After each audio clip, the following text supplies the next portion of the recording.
Universitas Islam Negeri Sunan Ampel, Surabaya merupakan perguruan tinggi agama Islam yang bernaungan pada Departemen Agama. Universitas ini didirikan pada tahun 1965. Universitas Islam Negeri Sunan Ampel, Surabaya memiliki berbagai macam prodi, di antaranya prodi Ekonomi Syariah. Di dalam prodi Ekonomi Syariah terdapat mata kuliah kajian fikih klasik hingga kontemporer.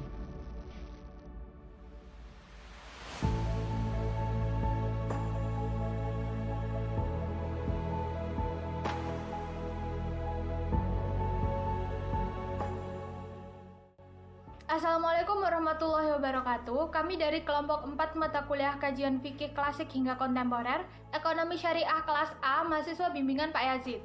Beranggotakan Abdullah Muhammad Al-Kamal, Asia Mardiana, Dwi Nila Kartika Sari, Muhammad Irfan Maulana, dan Hanifah Muslimah. Dalam pemaparan kali ini, kita akan membahas mengenai pengertian dari akad ijarah, juga perkembangan dan bagaimana implementasinya di Indonesia. Video ini dibuat dengan acuan jurnal kami sebelumnya yang bertemakan akad ijarah. Pengertian ekonomi. Kata ekonomi berasal dari bahasa Yunani yang terdiri dari dua kata, yaitu oxo berarti rumah tangga dan nomos berarti tata atau aturan. Ekonomi berkenaan dengan setiap tindakan atau proses yang harus dilakukan untuk menciptakan barang dan jasa yang ditujukan untuk memenuhi kebutuhan atau keinginan manusia. Secara umum, ekonomi merupakan sebuah bidang kajian dalam pengurusan sumber daya material individu, masyarakat maupun negara untuk meningkatkan kehidupan yang sejahtera bagi umat manusia. Pengertian ekonomi syariah menurut Umar Capra, yaitu suatu cabang ilmu pengetahuan yang membantu manusia dalam mewujudkan kesejahteraannya melalui alokasi dan distribusi berbagai sumber daya langka sesuai dengan tujuan yang ditetapkan berdasarkan syariah, tanpa mengekang kebebasan individu secara berlebihan, menciptakan ketidakseimbangan makroekonomi dan ekologi, atau melemahkan solidaritas keluarga dan sosial serta ikatan moral yang terjalin di masyarakat. Selanjutnya, pengertian akad dalam ekonomi syariah. Kontrak atau perjanjian kerap kali dipanggil dengan akad. Adapun secara terminologi adalah pertalian atau keterikatan antara ijab dan qabul sesuai dengan kehendak syariah yang menimbulkan akibat hukum yang ada pada objek yang diikat.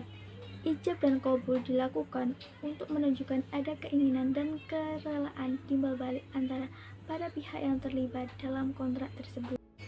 Definisi akad ijarah. Al-ijarah berasal dari kata al-ajru yang berarti al-iwadu atau ganti.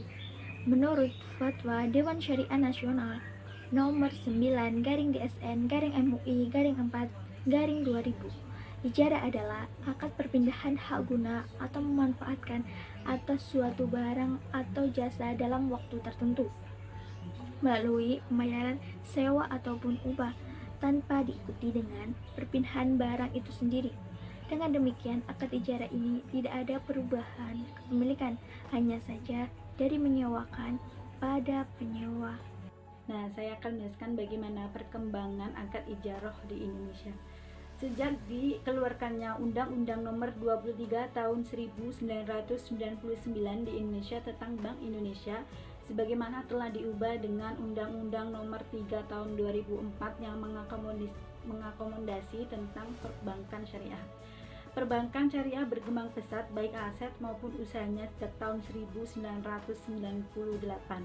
Dalam praktek perbankan syariah di Indonesia, selain akad ijarah murni, akad ijarah mengalami perubahan, yaitu berubah menjadi al-ijarah al-mumtahiyah bitamlik atau disingkat dengan istilah IMBT. Akad ini diartikan sebagai akad sewa menyewa antara pihak bank kepada nasabah, di mana pada akhir periode biasanya kepemilikan barang akan berpindah kepada nasabah.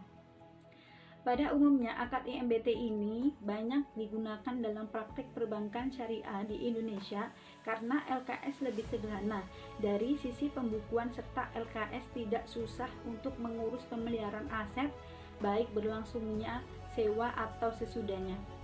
Dalam hal ini, DSN telah mengeluarkan fatwa sendiri untuk dijadikan sebagai pedoman bagi LKS untuk mengaplikasikannya dalam praktek ekonomi syariah di Indonesia. Fatwa ini dituangkan oleh DSN dalam nomor 27/DSN MUI/3/2002 tentang Al-Ijarah Al-Mumtahiyah Bitamlik atau disebut dengan istilah IMBT. Disitulah dijelaskan bahwa Ijarah Al-Mumtahiyah Bitamlik adalah sewa menyewa barang antara pihak bank dan nasabah yang diikuti janji pada saat yang telah ditentukan. Kepemilikan barang akan berpindah kepada nasabah. Sifat inilah yang membedakan antara akad al-ijarah al-mumtahiyah bitamlik dengan akad ijarah murni. Assalamualaikum warahmatullahi wabarakatuh. Nama saya Muhammad Irfan Maulana. Saya akan menjelaskan studi kasus pertama dari akad ijarah. Seperti yang tertera pada grafik, di mana terdapat pada Desa Sagarung, Kecamatan Bain, Kabupaten Lamongan, di mana mayoritas mata pencarian di sana adalah petani.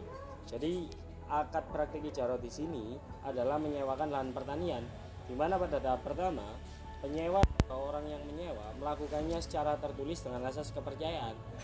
Lalu mereka melakukannya secara lisan dengan memenuhi rukun ijarah, yaitu terdapatnya ijab kabul serta keridhaan antara penyewa juga orang yang menyewa.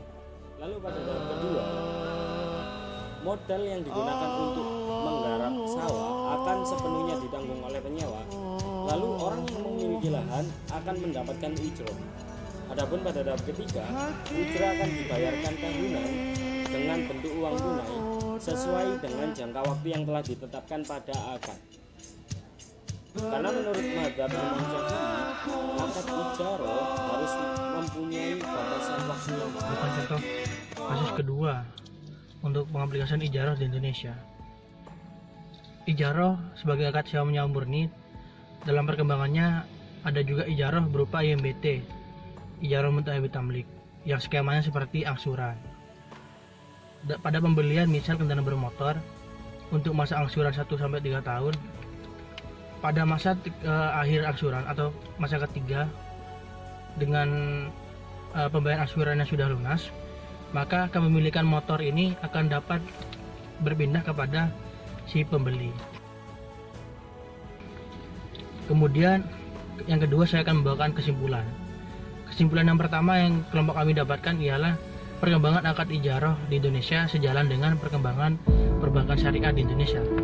Dan yang kedua, untuk menyesuaikan dengan pasar, akad ijarah kemudian berkembang menjadi variasi misal IMBT untuk menyesuaikan kebutuhan pelanggan. Yang ketiga, akad ijarah terbukti dapat membantu perputaran ekonomi di masyarakat karena kemudahan yang ditawarkan. Yang terakhir, saya membawakan saran yang kami angkat. Saran kami ialah sebagai seorang muslim yang taat, alangkah baiknya kita membawa pesan kebaikan, misal dengan mempromosikan akad ijarah ini kepada masyarakat di sekitar kita atau keluarga kita yang sedang membutuhkan.